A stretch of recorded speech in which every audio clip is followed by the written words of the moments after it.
For 40 years, just about every man in this country got handed the same piece of advice the day he was old enough to hold a wrench. Buy a Toyota. It will never leave you stranded. And I am not going to stand up here and tell you that was bad advice, because for a long stretch it was about the smartest thing a working man could do with his money. But let me show you something that never makes the brochure.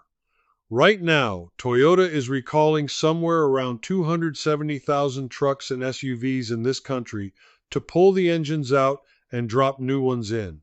It is right there in the recall filings with the federal highway safety people. The reason is metal shavings left inside those engines at the factory, working their way into the bearings and chewing them up from the inside.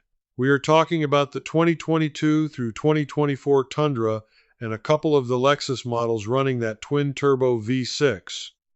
270,000 engines. I built trucks for a living, 34 years on the line at GM in Flint, and I am telling you, that is not a bad batch. You leave metal inside an engine, that is a rework you catch before it ever rolls out the plant door. Now, I am not here to bury Toyota. I still respect the company, and before we are done, I am going to give them a fair shake because they earned some of it.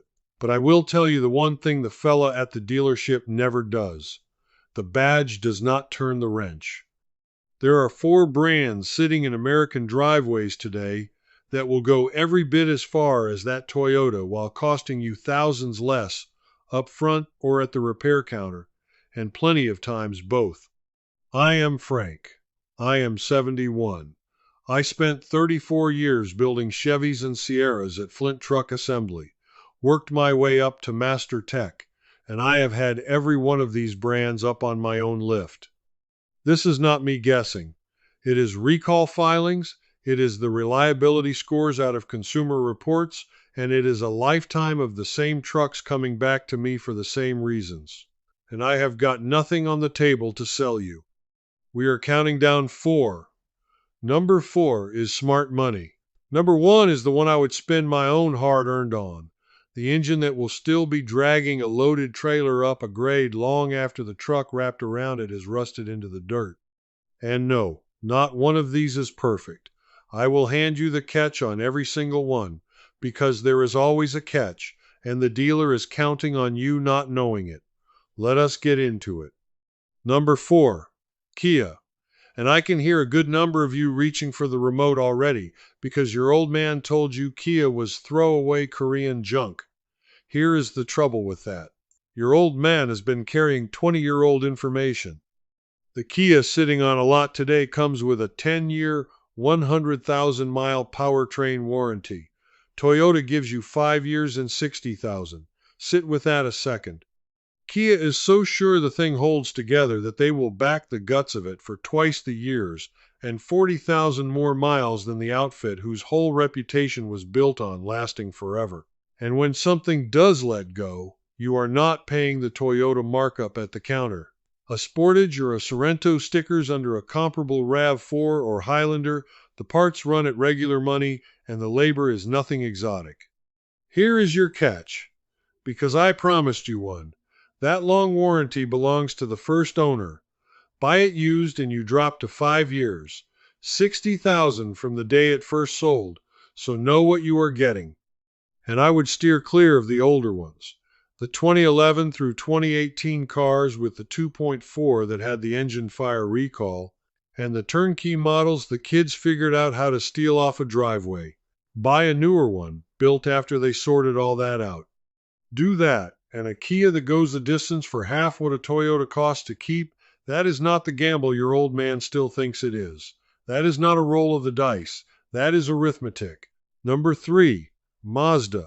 And this is the one the fellows who study this stuff for a living get quiet and nod about, because Mazda keeps landing at the top of the reliability surveys, and hardly a soul brags about it. Consumer Reports put the CX-5 at 84% for reliability, top of the entire compact SUV class. The RAV4 everybody worships came in at 77. Here is why it works, and it is the oldest rule in the shop. Mazda does not ask its engines to do anything heroic. That Skyactiv 4-cylinder breathes on its own. No turbo hanging off it, none of the forced induction plumbing waiting to grenade the way that Toyota twin turbo just did on 250,000 trucks. Fewer stressed parts is fewer parts that break. That is the whole trick. And it is cheaper going in. A CX-5 starts around $29,000, the RAV4 starts closer to $32,000. Same size, same job, roughly $3,000 still in your pocket. Your catch. Mazda's warranty is nothing to write home about. 3 years and 36,000, 5 and 60 on the powertrain. Same as Toyota, nowhere near the Kia. So you are not buying a Mazda for the paperwork. You are buying it because the thing just does not break and it costs less. In a small town, the dealer is a longer drive too, so keep that in mind. But if you want something that fires up every morning for 15 years and asks for almost nothing in between, the quiet Mazda will outlast cars twice its price, Toyotas included. Number 2, Mitsubishi. And I will own the ugly part first because I always do. Mitsubishi spent years as the brand nobody bragged about. Thin lineup, and the reputation took its lumps. I am not going to stand here and pretend it did not happen. But something changed, and it matters. Mitsubishi will warranty the powertrain for 10 years, 100,000 miles, 5 years, and 60,000 bumper to bumper on top of that. And they toss in 2 years of free scheduled maintenance while they are at it. Toyota does not come anywhere near it. 5 and 60 on the powertrain, 3 and 36 on the rest, and you are buying your own oil changes. Think about what a company is telling you when it backs the driveline for a full decade. They are telling you they expect it running when your grandkid is in high school, and you bought it for thousands less than the Toyota parked next to it. The current Outlander shares its engineering with the Nissan Rogue now, through the alliance those two companies run, so the guts are mainstream and the parts are everywhere. That is a point in its favor, not a knock. Now your catch, and it is a real one. The lineup is thin and it is aging, the dealer network is small, and a Mitsubishi bleeds value faster than that Toyota does. So some of what you save up front comes back out of your hide at trade-in time. You run that math honest before you sign. But if you are the kind who buys it and keeps it, the way most of you watching me do, that 10-year warranty is a whole lot of peace of mind for the money.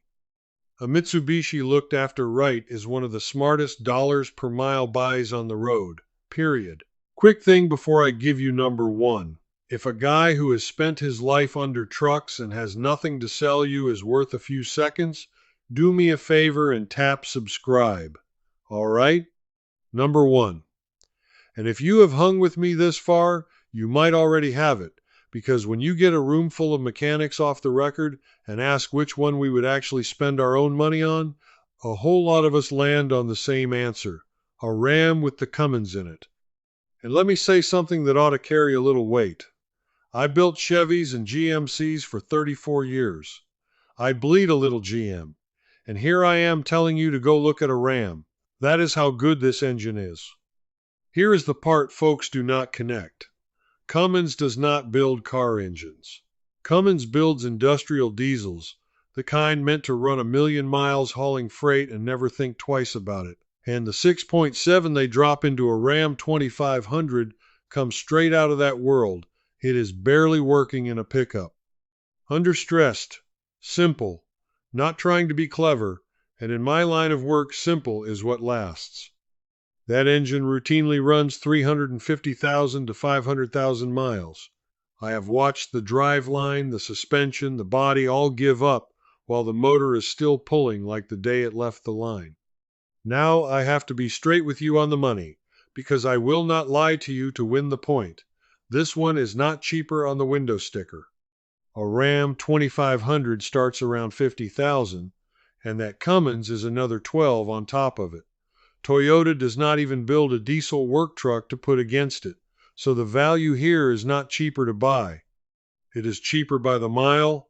It is the engine that outlasts 2 of everything else on this list. And the catch, because there is always one. That high-pressure fuel pump, the CP4, can eat itself and send metal shavings through the whole fuel system, and it is ugly and expensive when it goes. There has been a lawsuit over exactly that. And all the diesel emissions plumbing, the DEF, the EGR, costs more to keep alive than a gas half-ton ever will. The engine is a tank. It is the plumbing wrapped around it that will bite you.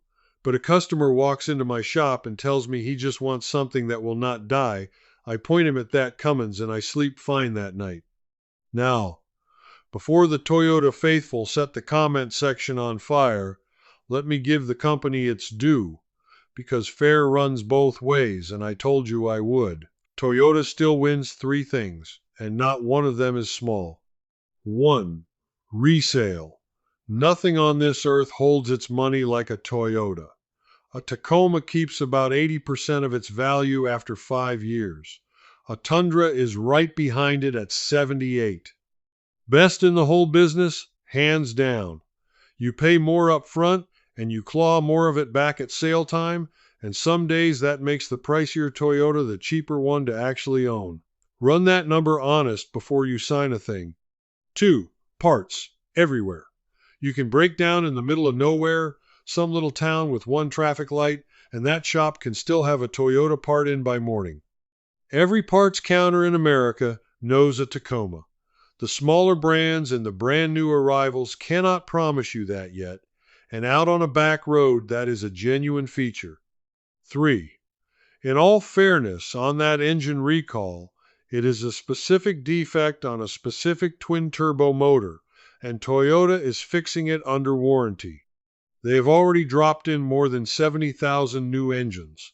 The rest of the lineup still earns the reputation it carries. It was a bad batch bolted together wrong, not the whole company coming apart, and they are standing behind it. So no, I am not saying walk past every Toyota on the lot. I am saying quit buying one blind, on habit, just because of the name stamped on the tailgate. The minute you do that, you stop checking. And in 34 years, that is exactly how good people get taken. So there they are. 4 brands: Kia, Mazda, Mitsubishi, and the one I would park in my own driveway, a Ram with a Cummins in the nose. Every one of them will go the distance right alongside the Toyota everybody told you to buy, and leave a real stack of money in your wallet on the way. The badge does not turn the wrench. The arithmetic does. Buy the one that fits the work in front of you, take care of it, and it will take care of you right back. And look, none of this makes any truck bulletproof. Maintenance still does the heavy lifting. No warranty and no badge changes that. So here is what I want from you. What is the highest mile vehicle you have ever owned, and whose name was on the hood the day it finally quit on you? Put it down below for me. I read every one, and fair warning, I will pick a fight with a few of you. And if this saved you from a bad decision at the dealership, I put together a book called The Right Ride. It is the buying traps, the maintenance shortcuts, and the specific models worth chasing and the ones to walk away from, all in one place. I am not going to hard sell you on it. There is a link in the description if you want it. Either way, do me a favor, hit like, hit subscribe, and I will see you in the next one. Look after a good one, and it will not let you down. Buy smart, folks. This is Frank.